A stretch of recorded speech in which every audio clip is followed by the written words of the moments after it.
En este tutorial vamos a ver en qué consiste el PDB, que es el Protein Data Bank, que básicamente es una base de datos que se encuentra disponible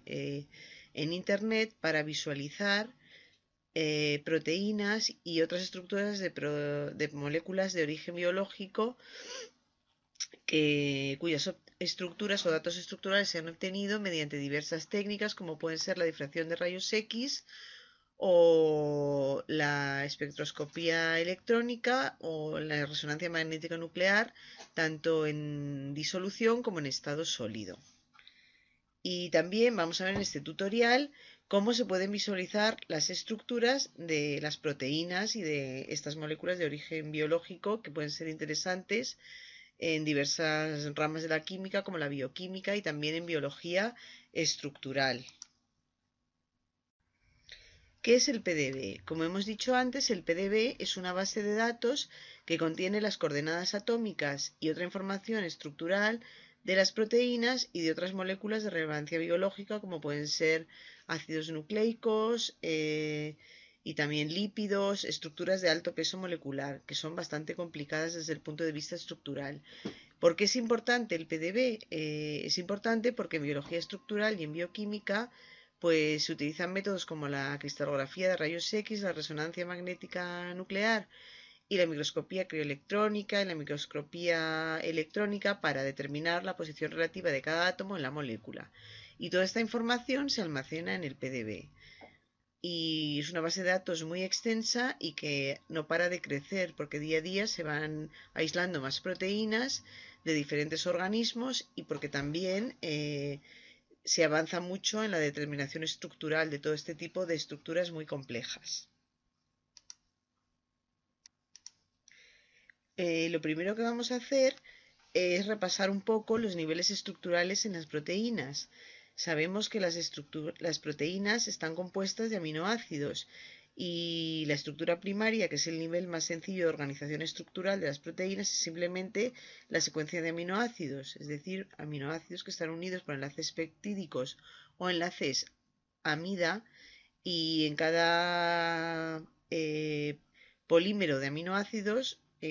una de las hebras de aminoácidos, tenemos un extremo N, lo que llamamos N terminal, y un C terminal, que es donde está el grupo carboxilo libre.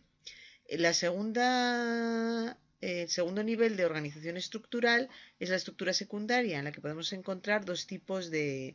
motivos, la hélice alfa y la lámina beta. Las hélices alfa son hélices en las que los aminoácidos se organizan en una hélice que tiene carácter de estrógiro y la hélice, la estructura se mantiene así porque existen una serie de enlaces de hidrógeno que mantienen la estructura tal y como es. Las láminas beta, lo mismo, pero son láminas de cadenas de aminoácidos que pueden ser de tipo paralelo o de tipo antiparalelo. Después nos encontramos con la estructura terciaria en la que las láminas beta o las hélices alfa se pliegan para dar lugar a una estructura tridimensional. Y por último, la organización más compleja es la estructura cuaternaria, en la que podemos encontrar diferentes unidades tridimensionales que se unen entre ellas para formar una gran estructura de una proteína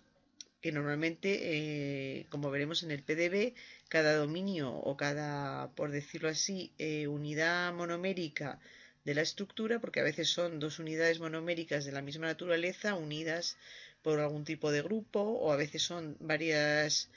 unidades de diferente naturaleza unidas para formar una estructura más grande, que es la estructura cuaternaria.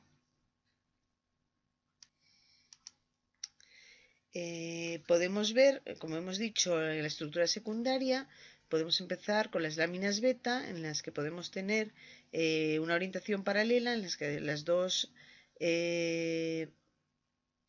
cadenas de aminoácidos se encuentran unidas por enlaces de hidrógeno, de la manera que se muestra en la diapositiva. La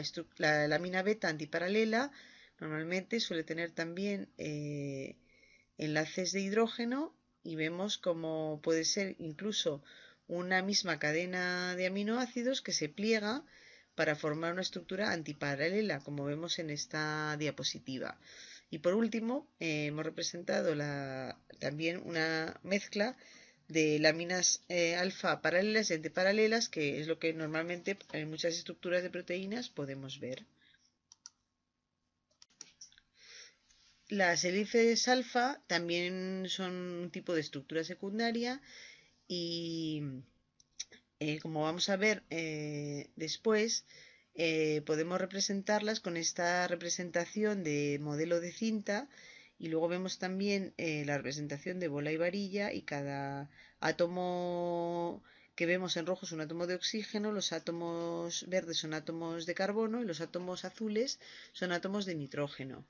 Y esta representación de bola y varilla, también llamada en inglés ball and stick, y podemos ver, por ejemplo, que muchas veces en las estructuras que veremos a continuación en el PDB se han omitido los grupos de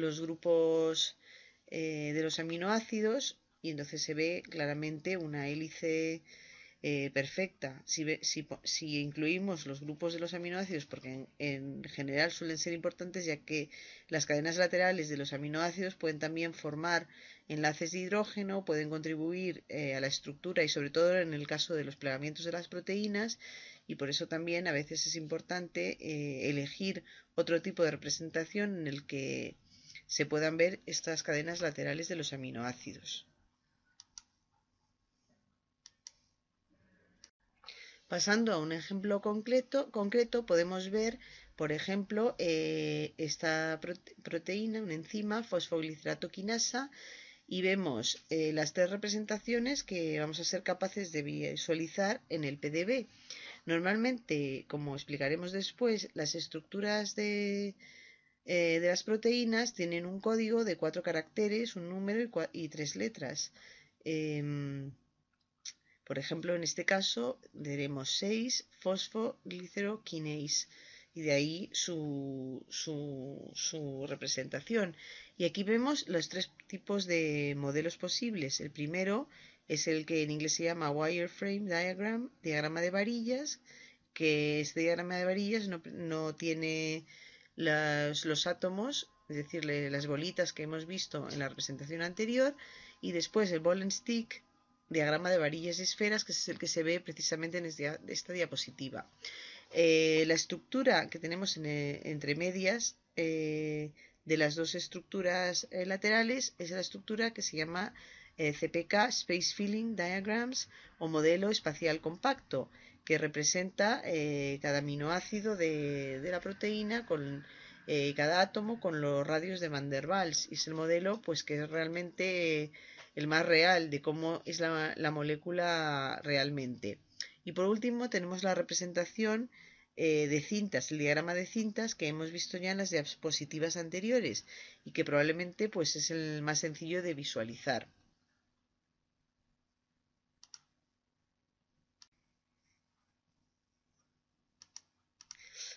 En esta diapositiva podemos ver, como hemos dicho antes, que mediante plegamientos de las cadenas de aminoácidos se produce una estructura tridimensional o estructura terciaria de las proteínas, y se han estudiado muchas proteínas, y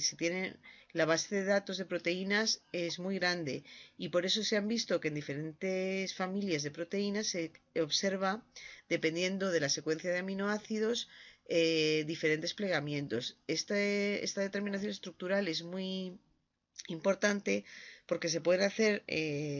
estudios de predicción de cómo va a plegarse una cadena de aminoácidos determinada. Entonces, en esta diapositiva vemos diferentes plegamientos que se han estudiado. También es muy importante porque en un futuro es posible que se pueda llegar a predecir, simplemente con una cadena de aminoácidos, cuál va a ser el plegamiento, dependiendo también de las condiciones en que se produce este plegamiento.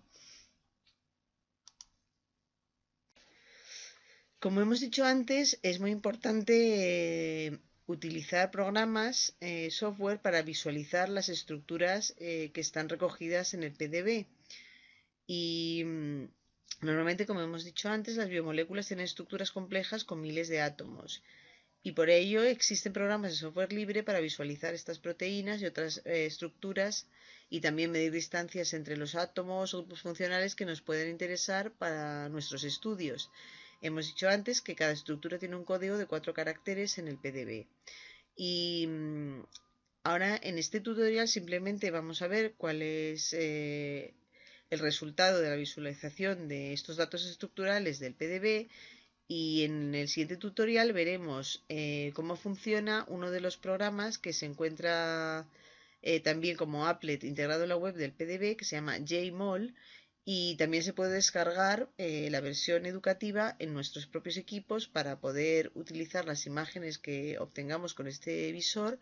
en páginas web, en nuestros documentos, y nos puede ser muy útil para nuestros propósitos, para escribir un artículo o otras cosas que podamos hacer para los que nos interese este tipo de software. Como hemos dicho anteriormente, los dos programas que normalmente se usan entre los muchos que existen para la visualización de los datos estructurales del PDB son JMOL, que es un software versión educativa que permite visualizar estructuras que están almacenadas en el PDB y se puede descargar del siguiente enlace web. También está otro programa que se llama PyMol, que es un software que también en versión educativa que permite visualizar también esas estructuras almacenadas en el PDB. Lo podemos descargar del siguiente enlace y también previo registro la versión para fines educativos es freeware y también podemos encontrar el manual completo en esta dirección web. ¿Cuál es la diferencia? PyMol es un programa mucho más completo, también nos permite dibujar nuestros propios polipéptidos y hacer una serie de funciones que no es posible con JMOL, que es un programa más sencillo y que probablemente para nuestros propósitos en el curso de bioquímica sea el que podamos utilizar con más frecuencia. Por ejemplo,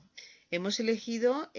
un péptido, un prión, con el código PDB 3MD4. Vemos que es un péptido sencillo, es un prión. Un prión es una proteína y sabemos que los priones están implicados en la enfermedad de las vacas locas. Y aquí vemos que está compuesto por dos cadenas de aminoácidos y vemos también esos bolitas rojas que son moléculas de agua. JMOL nos permite eliminar esas moléculas de agua porque probablemente esas moléculas de agua hayan quedado en la estructura de rayos X y es posible, si no nos interesa verlas, podemos eliminarlas. En esta diapositiva vemos un péptido prión, el mismo que hemos visto anteriormente, y JMOL nos permite mostrar los enlaces de hidrógeno entre las dos cadenas y podemos verlos entre los grupos carbonilos, y luego en esta estructura se puede ver que los nitrógenos, pero en realidad no son los nitrógenos. Es muy común al visualizar estructuras de rayos X eliminar los hidrógenos, pero ya sabemos que el enlace de hidrógeno tendría lugar entre el grupo carbonilo y el NH del enlace peptídico de la siguiente cadena.